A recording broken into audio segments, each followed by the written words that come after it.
they are leading the AFC North. Now, the Ravens are the betting favorite. Yes. And I know you believe they're probably the team that should win that division, but the Steelers aren't going to make it easy on them, are they? No, they are not, Jay. And you said it. If I had to pick right now, I would still lean towards the Baltimore Ravens. But that being said, Russ in the fold here makes things very, very interesting. But before we get into Russ, I think you start with the Steelers defense. They seem to always make a play, and that'll include that special team. So you look at how they could potentially win this division, and it comes down to their defense either getting a stop or their special teams making a play. Last week, a couple blocked field goals, that whole thing. Tonight, it's a punt return. Mike Tomlin teams seem to magically be able to make that play when it counts. And why I say now with Russ in the fold is he's clearly a better passing quarterback than Justin Fields. And you look at how he's being able to throw right now. One, we talked about earlier, he's on the edge, he's moving around, he looks mobile. The deep ball looks very, very pretty. I mean, this throw right here is unbelievable. His accuracy is still very much there. Better than it was in Denver as well. And he looks, again, for me, when I played with Russ, he was always at his best when he was moving around. And he didn't do that as much in Denver, where tonight they had him on the edge, they had him in the pocket. He looked very comfortable, very in control. And why I say it's such a big ordeal is if there's one weak spot in the Baltimore Ravens, it's been their pass defense. So again, I still think the Ravens are kind of the team to beat.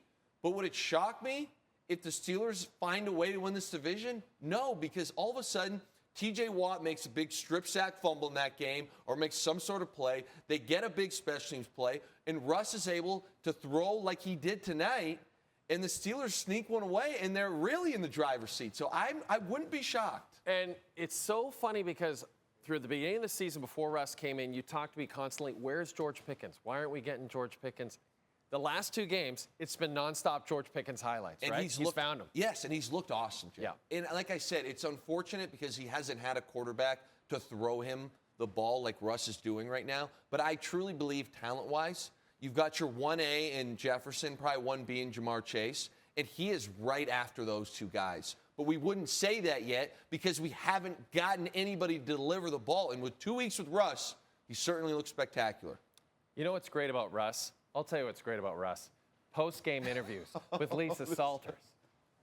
He seems happy. Does anyone give a more electric interview than Russ?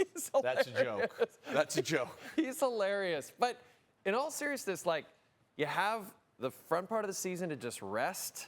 Yeah. You know, you're away from a coach who didn't believe in you and Sean Payton. You're now with a coach who obviously does believe in him. A lot of people question the move from Fields to Wilson, but Tomlin was very adamant he was going with them. Yes. You see the results, right? You really do. This offense looks way better. And I'm not saying Justin Fields was bad, but even when they won, struggled at times, really lacked fluidness in their offense. Yeah. Russ looks in control. Again, I'm not going to sit here and say that he's processing the game at this crazy high level and going through 3-4 reads, but he's calling the plays, he's executing the plays they call, and the guys are getting open. You look at Calvin Austin today on his big play. Man coverage, boom, great win. Pickens getting open. Van Jefferson making a huge play. Russ will get these guys the ball if they can make the plays, which clearly they can. I'm still looking forward to see when Freiermuth gets going because I think he's a big piece of this team as well. Now, Russ is going, Daniel Jones is not. And John Mara, the owner of the Giants, gave a vote of confidence to his GM. His head coach, Brian Daboll,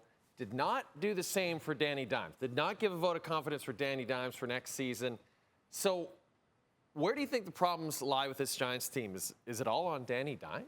I wouldn't say it's all on Danny Dimes, but I would put a lot of it on him. And you know I like to be tough on coaches, but I just, I see the plays that he's making or not making, I should say, and I'm like, my goodness, again, as a quarterback, a veteran guy, we can't be getting delay of games here. Yeah. Can't happen. Never. And he's trying to get it off there, but it is what it is. 2nd and 18, one of the things I think Danny Dimes has lacked has been his off-schedule stuff. The guy can run, make a play. And I know on this play everyone's laughing, and you see Daniel Jones here in a sec yelling. But what confuses me, Jay, is look at everybody. It's not just one guy who doesn't think that the play, whatever they call it, is happening. Mm-hmm. The entire team over there clearly heard something different, whether it was a snap count or whatever, in the huddle. I can't really understand it. And again, he had a couple chances when they were down 8 to make a play and maybe push this thing into overtime. Russ fumbled there. You had a short field. What happens? It's an abomination. We saw that. Yeah. You get the 2-minute drive at the end of the game. Also an abomination. We end with the pick. If I'm on the Giants front office right now, I sit here and the experiment has failed. This guy is not it.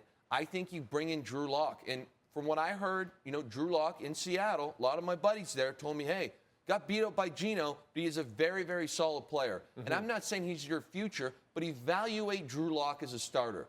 Because the one thing I'll say for Giants fans out there is look in your own division.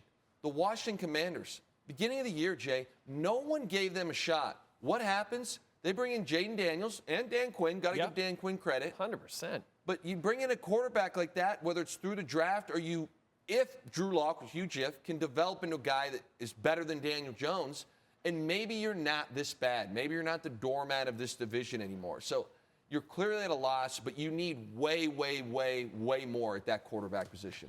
And at this point, what do you have to lose? Unfortunately for your New York Yankees, you've got a lot to lose. Luke, they're down 3-0 in this series. They lose Game 3 at home at Yankee Stadium Monday. I know you're a big Yankee fan. I know your dad's a big Yankee fan. Would you like to have the floor? Just talk about how the Yankees have fumbled this World Series like Danny Dimes has fumbled this football game. It's heartbreaking, but it's utterly disgusting.